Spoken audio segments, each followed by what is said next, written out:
Hello friends, एक बार फिर से आज हम लोग हॉस्क्योर हमारे हॉस्पिटल मैनेजमेंट सॉफ्टवेयर का ट्रेनिंग पीरियड स्टार्ट करने जा रहे हैं। तो बेसिकली अब तक के आगे के वीडियोस में हम लोगों ने देख लिया था कि किस तरीके से रजिस्ट्रेशन करते हैं, किस तरीके से हम लोग डॉक्टर्स कंसल्टेशंस वगैरह फीड करते हैं और किस तरीके से हम उनके कंसल्टेशन चार्जेस भी सेट करते हैं। उसके बाद हमने देखा था कि ओपीडी रिसिप्ट में हम लोग किस तरीके से पेशेंट्स की डिटेल एडिटिंग कर सकते हैं, किस तरीके से बिल एडिट कर सकते हैं और किस तरीके से कोई पेशेंट की रिसिप्ट हम लोग कैंसिल कर सकते हैं। ये सब हम लोगों ने यहाँ पे देखा था। ड्यू डिपॉजिट किस तरीके से हम लोग कर सकते हैं, ये हम लोगों ने यहाँ पे आके देखा था। अब हम आगे काम करते हैं कि किस तरीके से हम एक ओपीडी पेशेंट को आईपीडी पेशेंट में कन्वर्ट करते हैं। इट मीन्स हम किस तरीके से किसी पेशेंट का एडमिशन करते हैं। तो बेसिकली उसके पहले सबसे पहले आपको दो चीज़ों का ध्यान रखना है कि आपके सॉफ्टवेयर में वार्ड और बेड, ये दोनों चीज़ें होनी ज़रूरी है। तो अगर नहीं है तो हम वो कैसे बना सकते हैं, वो हम यहाँ देखते हैं। हम बेसिकली डेटा मैनेजर में जा रहे हैं। डेटा मैनेजर में मैंने वार्ड सेलेक्ट किया और मैं एक वार्ड बनाता हूँ। जैसे यहाँ पे जनरल वार्ड ऑलरेडी बना हुआ है, मैं एक नया वार्ड बना लेता हूँ। यहाँ पे आईसीयू मैंने वार्ड नाम टाइप किया है और न्यू और सेव पे क्लिक किया है। आप लेफ्ट साइड में देख सकते हैं, यहाँ पे मेरा वार्ड बन चुका है। अब मैं इस वार्ड में बेड ऑक्यूपाइड करूंगा कि किस तरीके से मैं आईसीयू में कितने बेड प्रोवाइड करवा रहा हूँ, ये सारी डिटेल्स में एक बार फीड कर दूंगा। जैसे मैं बेड पे गया, यहाँ पे मैंने सेलेक्ट किया आईसीयू।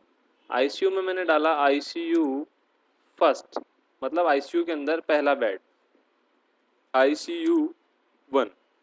बेसिकली टैरिफ प्लान मेरा जनरल है, अगर आप डिलक्स भी लेना चाहें तो ले सकते हैं। उसके अकॉर्डिंग आप अपनी रेट्स वगैरह सेट कर सकते हैं। बेसिकली मैंने टैरिफ प्लान जनरल लिया है। मैंने न्यू और सेव पे मैंने क्लिक किया। यहाँ आप देख सकते हैं आईसीयू का वार्ड और बेड बन चुका है। ठीक है, अब मैं एक पेशेंट को एडमिट करने जा रहा हूँ। आप देखिएगा किस तरीके से वो काम करता है। मैंने एडमिशन F5 पे क्लिक किया। यहाँ पे पेशेंट का सिर्फ और सिर्फ मैं रजिस्ट्रेशन नंबर डाल रहा हूँ। मैंने 2021/362 मैंने पेशेंट का रजिस्ट्रेशन नंबर डाला और उसकी सारी की सारी डिटेल्स मेरे सामने यहाँ पे फीड हो गई है। नाउ मैं क्या करने वाला हूँ, मैं पेशेंट को जिस भी वार्ड में मैंने डालना है मैंने सेलेक्ट किया। यहाँ पे बेड मेरे पास एक ही था, इसलिए यहाँ पे ऑटोमेटिकली बेड आ रहा है। अगर आपको और बेड वगैरह बनाने, वार्ड बनाने, तो आप यहाँ से डायरेक्टली ऐड करके भी उन चीज़ों में स्विच कर सकते हैं। आप डायरेक्टली यहाँ से बना सकते हैं। ठीक है, यहाँ देख सकते हैं आप, डायरेक्टली ये विंडो ओपन हो जाएगी। यहाँ से आप वार्ड और बेड बना सकते हैं। ठीक है, टैरिफ प्लान डिलक्स जनरल जो भी आप लेना चाहें, मैंने जनरल लिया है। एडमिशन फॉर मेडिकल पर्पज से या सर्जरिकल पर्पज से आप लोग खुद सेट कर सकते हैं। ठीक है, suppose that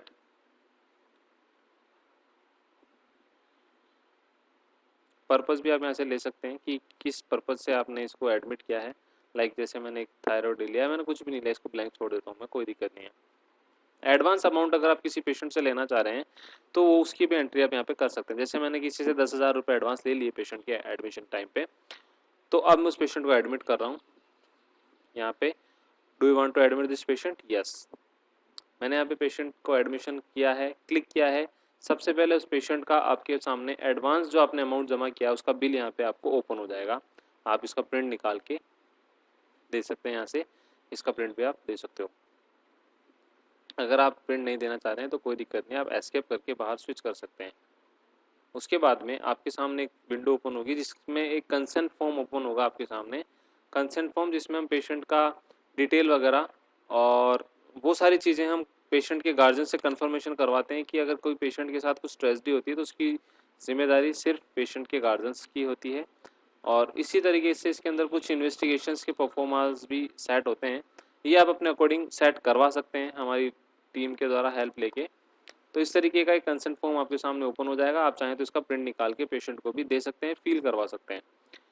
now I am looking for, मैं यहाँ पे देख रहा हूँ कि आपका पेशेंट का एडवांस का जो अमाउंट था वो यहाँ पे देखिए जमा हो गया है। 10,000 रुपये आपके पेशेंट के एडवांस हैं। यहाँ पे आपको शो कर देगा टोटल एडवांस में 10,000 रुपये दिखा रहा है। टोटल कलेक्शन में आपका 10,350 दिखा रहा है, जो कि आज का अपना अमाउंट है वो दिखा रहा है। अब सपोज इट कोई पेशेंट का कोई मिलने वाला आपके पास आता है और वो कहता है कि भैया मेरा पेशेंट कहाँ है, तो आप एडमिशन लिस्ट में जाके उस पेशेंट को पूरी डिटेल बता सकते हैं कि आपका पेशेंट वार्ड जनरल वार्ड में है, बेड नंबर 1 पे। हम यहाँ देख सकते हैं। अब हम किस तरीके से पेशेंट्स के लिए काम करेंगे आईपीडी होने के बाद, वो हम देखते हैं। मैं आई पेशेंट जब आपका एडमिशन में चला जाएगा, एडमिट हो जाएगा, तो आप प्लीज़ ध्यान रखिएगा कि अब हम उसका सारा काम आईपीडी एक्टिविटीज़ में करेंगे। मैं यहाँ गया, मैंने आईपीडी सर्विस एंट्री कर ली।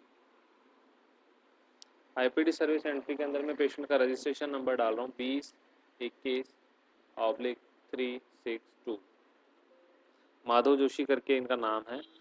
मैंने इनको सीबीसी के टेस्ट लगाए हैं एडमिशन होने के बाद। कुछ नर्सिंग चार्जेस भी मुझे इसमें ऐड करने पड़े हैं।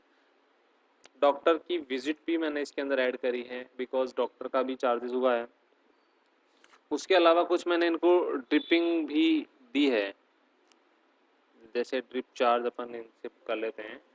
मैंने ड्रिप चार्ज दे दिया, और इंजेक्शन भी है, इंजेक्शन चार्जेस 50 रुपीज़। कुछ और लेबोरेटरी की जांचें हैं जो भी मैंने करके दी हैं।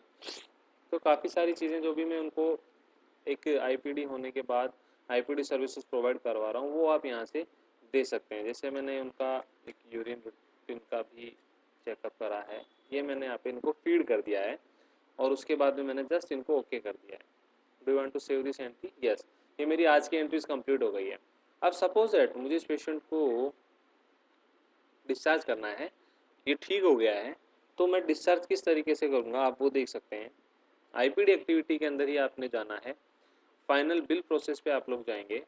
यहाँ पे आप रजिस्ट्रेशन नंबर जो मुझे पता है वो मैं डाल रहा हूँ 362, ये मैंने डाला। जो भी चीज़ें मैंने आईपीडी सर्विस एंट्री के अंदर ऐड करी थी वो सारी यहाँ पे निकल के आ गई हैं। आप देख सकते हैं यहाँ पे सब टोटल 1700 रुपये का हुआ है, और उस पेशेंट ने आपको 10,000 रुपये एडवांस दिए हुए हैं। आप चाहें तो यहाँ पे डिस्काउंट वगैरह जो भी आपको देना है आप दे सकते हैं। नेट अमाउंट आपका 1700 हुआ है। 8,300 रुपये आपको पेशेंट को वापस रिफंड देने हैं। तो हम यहाँ पे किस तरीके से काम करेंगे, मैंने ओके किया। Do you want to save this entry? Yes. Do you want to generate the refund? क्या आप पेशेंट को रिफंड देना चाहते हैं? मैंने यहाँ यस किया, और रिफंड की मेरे सामने रिसीट ओपन होकर आ गई है कि मैंने पेशेंट को 8,300 रुपये दे दिए हैं। मैंने एस्केप किया। उसके बाद ये पूछ रहा है do you want to discharge the patient? मैंने कहा yes, I want to discharge this patient, और उस पेशेंट का पूरा जो बिल है वो आपके सामने अभी ओपन हो जाएगा। तो यहाँ आप देख सकते हैं कि किस तरीके से हमारा ये बिल वाला प्रोसेस काम कर रहा है। सिंपल सा स्टेप था, एडमिट किया, आईपीडी सर्विस एंट्रीज मैंने की है, और उसके बाद में मैंने जस्ट उसको डिस्चार्ज किया है। पूरा का पूरा अमाउंट आपके सामने शो कर रहा है। नीचे दिखा रहा है कि रिफंड आपने कितना दिया, कैश में दिया है, एडवांस आपने कैश में लिया है। आप इसको चेक के थ्रू या आईएफटी एनईएफटी के थ्रू भी ले सकते हैं, ये आप यहाँ से देख सकते हैं। एक चीज़ मैं आपको बता देता हूँ, कई बार कुछ ऐसे पेशेंट्स भी आते हैं जो अपना मेडिकल क्लियर करवाते हैं, तो उनको मेडिकल पर्पज से एक डिस्क्रिप्टेड बिल की ज़रूरत होती है। वो हम कहाँ से निकालेंगे आप देख सकते हैं। हम फाइनल बिल लिस्ट में जाएंगे, और फाइनल बिल डिटेल पे क्लिक करेंगे, और उसके बाद इस पेशेंट की डिटेल्स पे डबल क्लिक करेंगे, तो आपके सामने पूरा का पूरा जो बिल है वो बिल्कुल फाइनल डिटेल बिल ओपन होके आएगा आपके पूरे डिपार्टमेंट वाइज। आप देख सकते हैं कि हेमेटोलॉजी की सीबीसी यहाँ पे हुई है 150 रुपये की, nursing charges, consultation charges, IPD service, आपका बेड चार्जेस, आपका बायोकेमिस्ट्री में हुआ है, आपका क्लिनिकल पैथोलॉजी में यूरिन की जांच हुई है। ये सारी चीज़ें आपको यहाँ पे ओपनली डिटेल में दिखा देगा। Total amount, net amount, less amount, advance, आपका रिफंड कितना हुआ है, वो सारी चीज़ें आपको यहाँ पे शो कर देगा। तो फ्रेंड्स, हमारा आज का ये काम यहीं पे ख़त्म करते हैं हम लोग। बहुत सिंपल सा स्टेप था। हमने आज एडमिशन भी सीख लिया है, आईपीडी सर्विस एंट्रीज भी सीख ली हैं। अब हम आगे और क्या क्या काम कर सकते हैं वो हम आपको नेक्स्ट वीडियो में बताएंगे। आप हमारे साथ तब तक बने रहिए। Thank you very much.